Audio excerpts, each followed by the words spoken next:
On crée une piste audio. Hop, c'est parti. Voilà.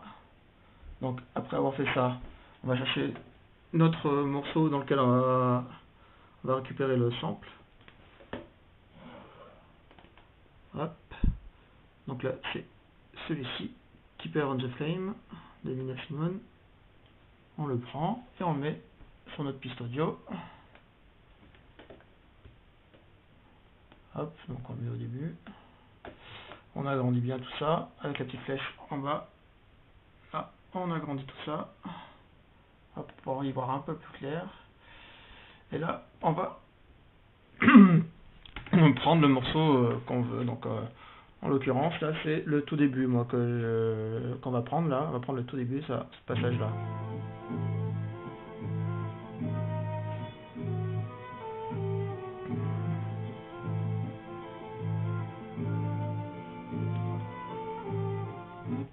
Hop, on arrête là.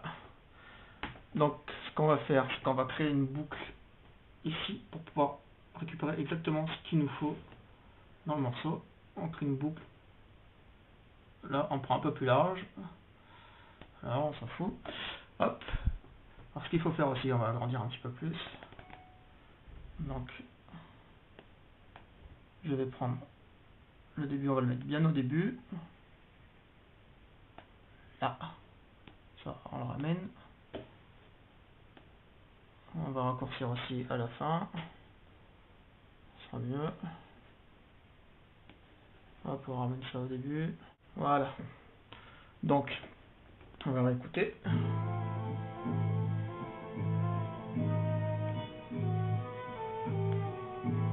Je pense qu'on peut raccourcir déjà de maintenant, parce que c'est plus par là, je crois. Il faut raccourcir parce que ça se termine par ici, il me semble. Là. On agrandit un peu pour voir.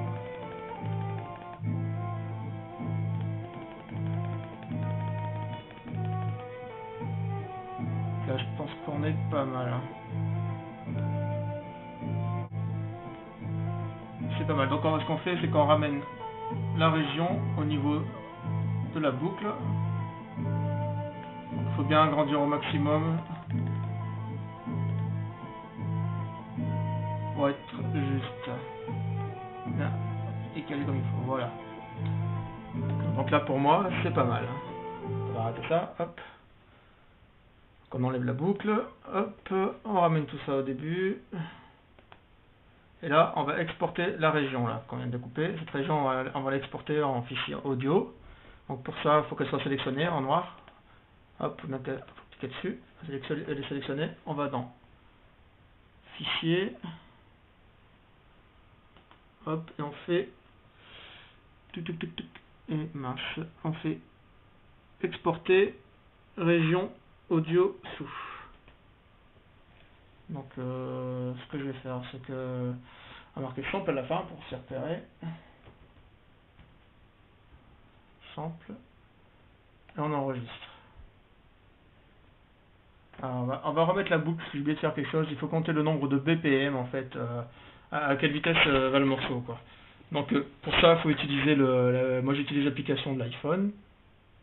BPM, il faut bien taper pendant un bon moment au rythme du truc, on lance la boucle quoi, et on tape. Bon ça fait 78 BPM hein. Voilà, donc moi j'ai déjà fait, donc je sais que c'est 78.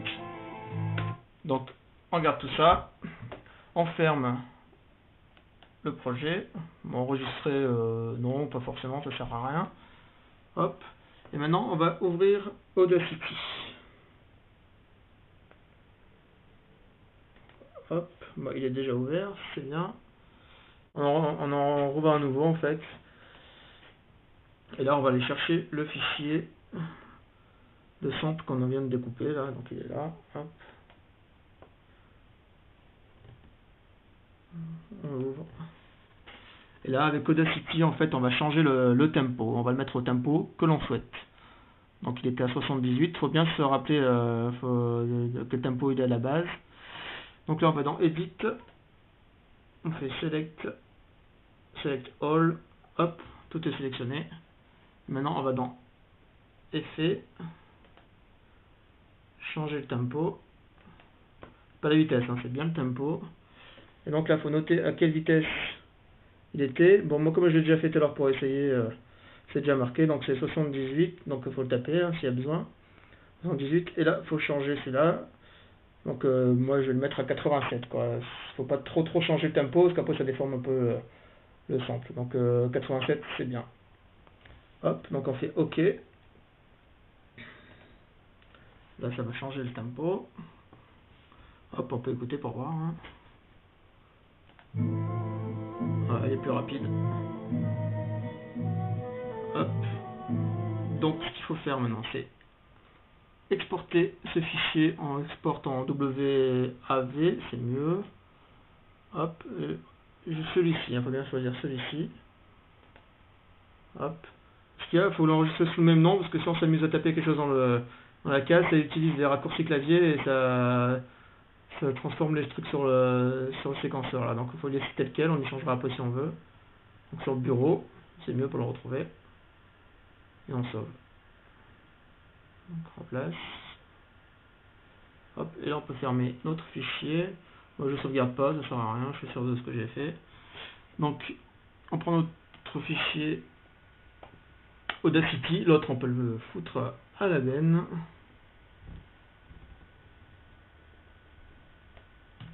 Hop. Et donc ce fichier là on va le mettre dans Logic, hein. Donc on va ouvrir un nouveau projet. Nouveau, hop. Clac. Donc on crée pareil un piste audio. Hop.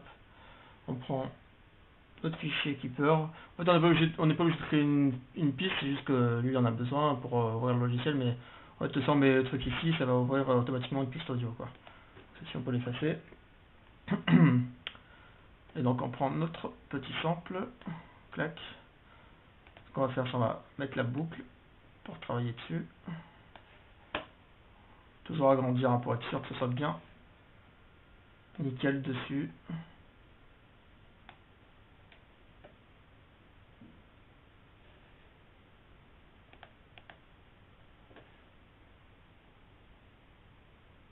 Donc là on se rend compte que en fait c'est pas pile poil sur ça dépasse quand même, hein, on va agrandir. Donc là on voit que ça tombe. Ah oui, mais c'est parce que je sais pourquoi, c'est quand il faut bien penser quand on met notre fichier audio à mettre le BPM de Logic sur le BPM du sample là, donc la 87. Hop. On baisse à 87. Donc, je vais aller trop loin.